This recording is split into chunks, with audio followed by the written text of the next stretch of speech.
Okay, now let us get into this evidence, right? And I'm here to show you with proof, with evidence, that these beautiful lights known as Aurora Borealis, we should not take them lightly. They're beautiful display, but understand after these auroras, something big is about to happen, right? I'm going to show you with proof, with evidence, right? Now, let us get into this evidence from the Washington Post. Southern and northern lights sweep planet in stunning display of auroras.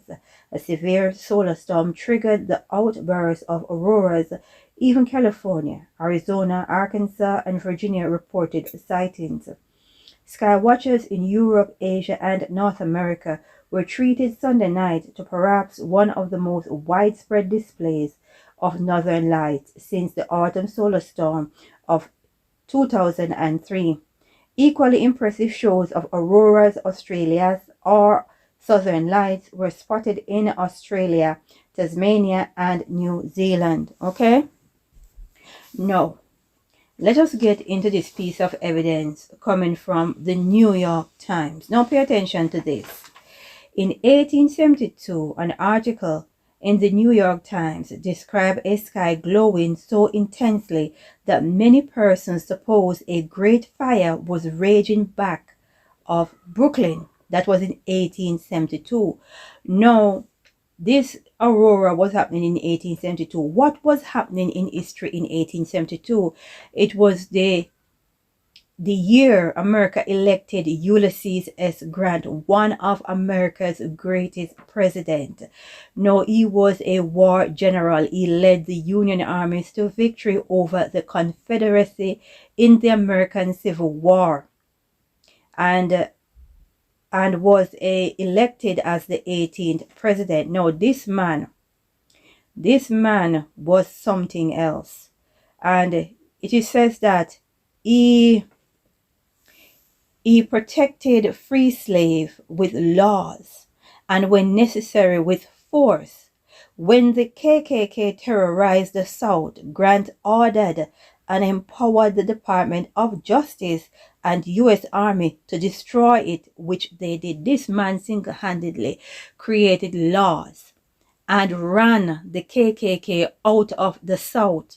Ulysses S. Grant, and he came into power in 1872, same year when the New York Times described the skies.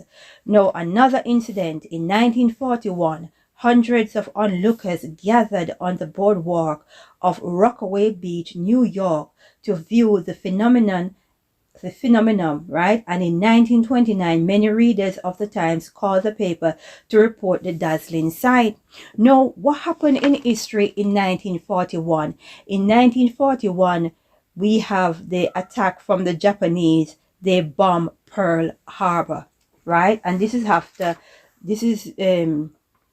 the Aurora Borealis in the skies were spotted, right? And not only that, in 1941, Hitler launched Operation Barbarossa, the invasion of the Soviet Union.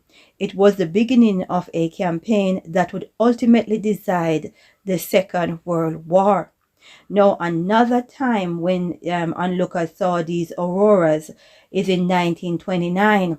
What happened in 1929? In 1929, Wall Street crash, which started a worldwide Great Depression.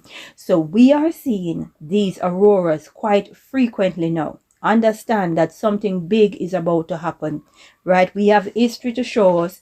The New York Times is letting us know from 1872, right, when they spot these auroras, it is reported. And in 1872, we see one of America's greatest president who put up a fight against the KKK. We see in 1941 reports of auroras. What do we have in that year? Pearl Harbor, among other things. And in 1929, when it was spotted again, we have the Wall Street crash. Understand that these auroras, even though they are beautiful, something big is about to happen. And I'm hoping that you people are preparing yourself for whatever may lies ahead, right? They might be beautiful, but they're a sign of something that is to come. It could well be the crash, the banking crash, right? It could be that on the way. It could be World War III on the way. We don't know, but we should always be prepared. Let us pray and say, glory be to the Most High.